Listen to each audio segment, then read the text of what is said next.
kok banyak banget, Bu? Emang ada acara apa, Tan? Itu Pak, kapan hari kan Ibu Eti minta tolong dimasakin. Kan hari ini suami tercintanya itu loh ulang tahun. Jadi mau buat acara katanya gitu. Alah, makanya kok banyak banget. Padahal kan kita nggak ada acara apa-apa. Aku gini, kok belanjanya banyak gitu? Iya Pak, daripada sibuk masak, katanya mending dipasrahkan sama Ibu aja. Kan ya lumayan tuh Pak, dapat tambahan gitu loh. Bener juga, Bu. Berarti hari ini Ibu sibuk masak dong? Jangan bilang Bapak juga sibuk. Nanti buat alasan ke rumah teman, biar nggak bisa bantu gitu. Loh, Ibu kok tahu sih pikiran Bapak? Ya tahu lah. Tapi khusus hari ini Bapak nggak boleh kemana-mana. Bantu Ibu di rumah. Oke? Oke deh, siap. Bapak siap membantu, Bu. Gitu dong Pak. Itu baru namanya suami siaga. Siap antar jaga. Itu apa Pak? Kok ada buku segede itu? Oh, ini buku catatan usaha, Bu. Jadi itu Bapak coba untuk lihat catatan usaha kita bulan ini. Oh, iya, lumayan kok, Bu. Masih dapat keuntungan juga kita. Ya, syukurlah Pak. Ngomong-ngomong buku catatan, itu penasaran aja sama obrolan kita yang kapan hari itu loh Pak. Kan kita sudah menerima kasih karunia-Nya. Terus kita juga harus menjadi orang yang taat. Kalau nggak salah, Bapak sampaikan jangan sampai lupa membaca kitab suci. Itu ya Pak ya? Emang harus dibaca ya Pak? Kan mendengar juga nggak apa-apa kan Pak? Oh ya, nggak apa-apa, Bu. Sekarang kan zaman ini udah sangat canggih. Nah iya. Sudah ada teknologi. Jadi semua harus digunakan, Bu. Ya, intinya jangan lupa sabdanya, gitu aja deh, Bu. Ngomong-ngomong, Ibu kan mau masak. Ntar malah habis waktunya. Gak apa-apa Pak, masih ada kok waktunya. Ibu kan udah biasa masak, jadi udah tahu teori dan prakteknya pasti ready. Udah siap sesuai dengan waktu yang ditentukan Bu Eti kemarin itu. Apalagi kalau Bapak mau ikut bantu, pasti kan lebih cepat lagi. Oh ya sudah, kalau begitu. Kalau ngomongin kitab suci nih Pak, kan sekarang Bapak aktif ikut belajar. Nah, ada nggak Pak sesuatu yang penting untuk kita pahami?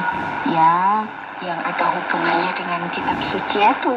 Ya pasti ada dong, Bu.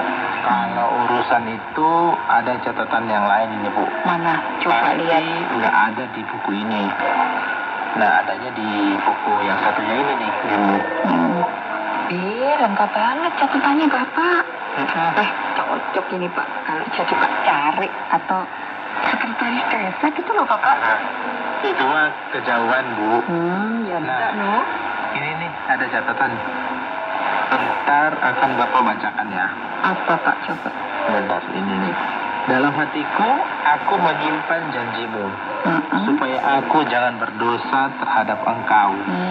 Nah, dari sabda Tuhan ini kita diingatkan supaya manusia ini menyimpan sabdanya di dalam hati gitu loh, Bu. Bukan dalam buku catatan ya Pak? Kalau buku catatan kan untuk mencatat biar nggak lupa. Tetapi yang utama adalah disimpan di dalam hati, Bu. Jadi selalu ingat. Caranya gimana Pak? Menyimpan sabdanya dalam hati. Karena kan manusia itu kadang ya lupa. Nah, itu juga yang Bapak tanyakan perlu waktu untuk belajar gitu ya. Dan jawabannya ternyata di luar nalar loh, Bu. Maksudnya? Iya. Selama ini kan kita selalu membaca, kemudian juga menghafalkan. Ya, pada intinya sih semuanya itu nggak salah. Tapi pasti lebih banyak lupanya daripada ingatnya. Setuju nggak, Bu? Iya, setuju sih Pak. Yang nyantol itu nggak seberapa. Tapi cenderung lupanya itu yang malah yang banyak. Nah, tadi Bapak jelaskan ada cara yang diberikan. Iya, coba gimana caranya Pak?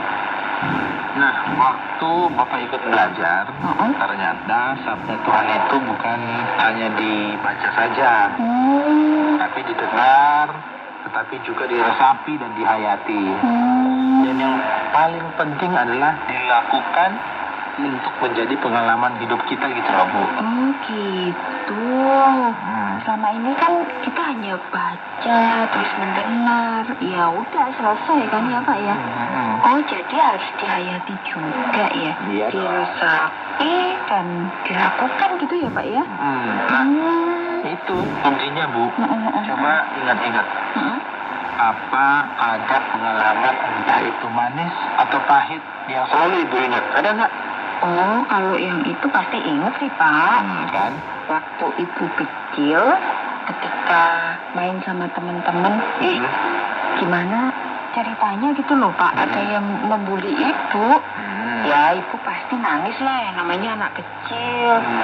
Tapi entah dari mana, tiba-tiba itu ada bapak-bapak gitu loh Pak, datang itu membela Ibu. Terus Ibu digendong, kemudian ditenangkan gitu. Nah, momen itu Pak yang selalu Ibu ingat sampai sekarang. Kan? Itu namanya pengalaman yang selalu terpatri dalam memori hidup kita. Sama juga, Bu, sabda Tuhan itu ya harus kita alami dalam hidup kita.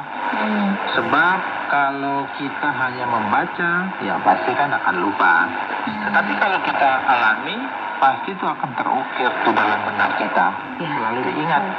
Setuju banget Pak. Banyak pengalaman kita loh sama Tuhan. Ketika kita takut, khawatir, kemudian kita berserah kepada Tuhan, banyak loh yang sudah Tuhan perbuat